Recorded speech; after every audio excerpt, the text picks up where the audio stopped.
Lo habrás notado seguramente porque las boletas de la luz y del gas han llegado con aumentos. Claro, a ver, el aumento del 25% había sido anunciado en diciembre, pero claro, el bimestre en donde ingresó esto fue justo el de mayor consumo, el del verano, Juan Pablo.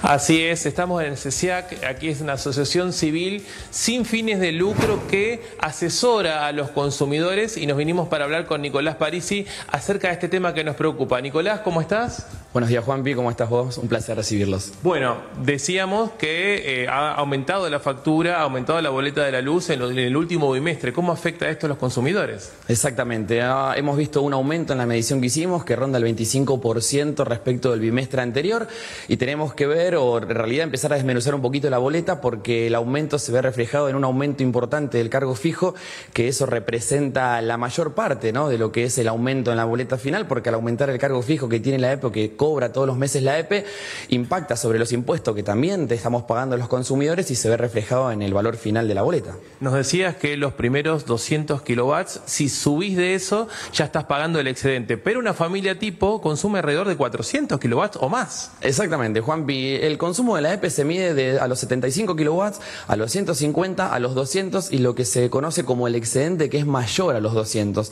Cuando vos te excedes de los 200 kilowatts de consumo, el valor del kilowatt aumenta considerablemente. Y si tenemos que tener en cuenta que una familia tipo consume alrededor de 400 kilowatts, el consumo, obviamente, o la boleta final va a ser mucho mayor el valor, ¿no? Pero lo que tenemos que tener en cuenta acá, y es muy importante determinarlo, es que al aumentar el valor del kilowatt también se ve reflejado el aumento del impuesto que recae sobre ese valor del kilowatt y vamos a tener una boleta con aumentos, como vimos, del bimestre anterior al bimestre actual del 25%.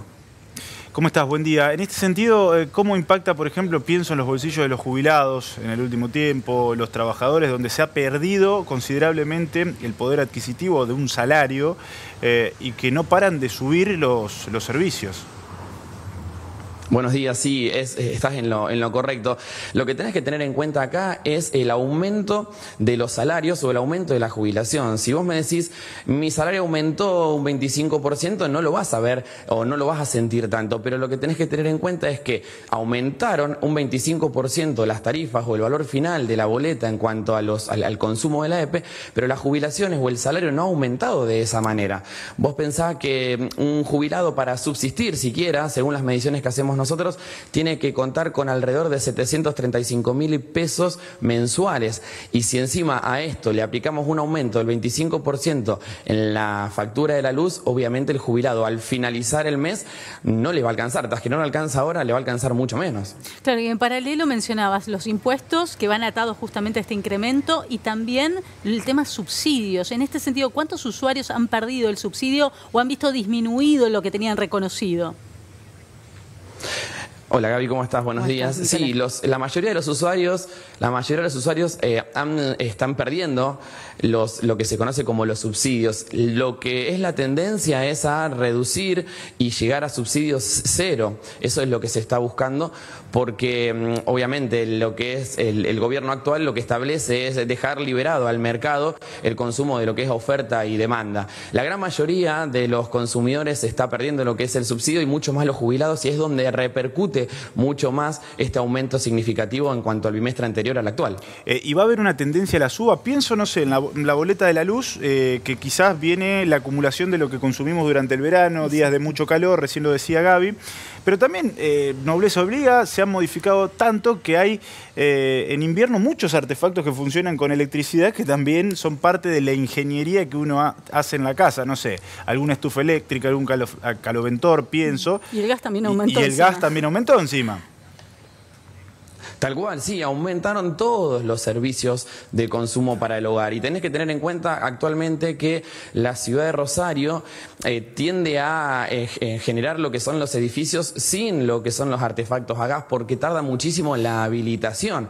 Entonces hay una tendencia a que sea todo eléctrico, y al ser todo eléctrico, obviamente vos consumís más. Imagínate, estufa eléctrica, cocina eléctrica, horno eléctrico, los aires acondicionados, la calefacción. Terminás consumiendo muchísimo y te excedes muchísimo más más del consumo de una familia tipo y eso va a repercutir indefectiblemente en la boleta final. Acordate que a mayor consumo, mayor es el valor del kilowatt final, es decir, a mayor consumo y va a repercutir inmediatamente en el valor final de la EPE. ¿Van a seguir subiendo? Es la gran pregunta que nos hacemos todos a veces, ¿no? La tendencia es que sí, en realidad se va a ver reflejado en un aumento del valor final de la factura producto de la reducción de los subsidios. Así que indefectiblemente vamos a tener que tener en cuenta que mensualmente podemos llegar a tener aumentos. La variación tal vez no va a ser tan brusca de un bimestre a otro como lo notamos ahora, que es un 25%, pero indefectiblemente va a terminar subiendo producto de la quita de los subsidios. Sí, en términos reales nosotros hacíamos una evaluación, era hasta el 200% interanual si la comparabas con la factura del año pasado, por ejemplo. Pero bueno, esto es variable de acuerdo al consumo de cada uno. Ahora, quería preguntarte respecto a cómo impacta esto sobre la inflación, considerando que se conocen ahora los datos de marzo, la mayoría de las consultoras habla de un 3% a nivel nacional. ¿Qué es lo que está pasando en Rosario? ¿Ya tienen el relevamiento de los precios? Sí, Gaby, ya tenemos el relevamiento de los precios respecto del mes pasado y la canasta básica, les explico a los televidentes, la canasta básica es una canasta básica que medimos para una familia tipo con 2 adultos y 2 menores que están en edad escolar y que tienen un vehículo propio. Desde el mes pasado a este mes hubo un aumento intermensual del 5,50%, la canasta básica final, y se posicionó en 1.582.852 pesos. Y si vemos un aumento interanual o lo que es acumulado, ¿sí?, de lo que es el año, aumentó alrededor del 10%, un poquito más del 10%, e interanualmente, es decir, de marzo del año pasado a marzo de este año, tenemos un aumento de prácticamente el 61%. Pueden ser números alentadores, teniendo en cuenta que en épocas anteriores teníamos aumentos interanuales que superaban las 3 cifras.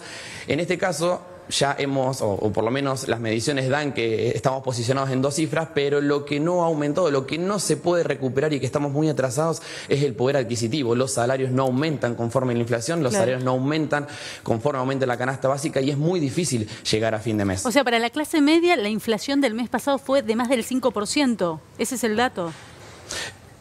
En un promedio del aumento de todos los productos y todos los servicios para la clase media, para una familia tipo, está rondando el 5,5%. Altísimo, realmente. Tremendo. Bueno, qué dato, Nicolás Parisi, que nos estás dando. Sin duda, información que va a recorrer todo el país. Más allá de los datos nacionales del INDEC, también está esta medición local que tiene que ver con la realidad en Rosario, particularmente, y para la clase media. Aquella que quizás paga un colegio semiprivado, donde que no se va actualizando y en la la verdad diaria es muy y difícil. quedan muy atrás los sueldos, los salarios van quedando muy atrás y se hace muy cuesta arriba en el combate para llegar a fin de mes. Muy complicado. Gracias, Nicolás, por esta información. Completo el panorama, entonces, y a tenerlo en cuenta, evidentemente, porque vamos a tener que ajustar aún más los salarios para cubrir todo, incluso los gastos de los servicios. Muy amable. Un placer, muchísimas gracias.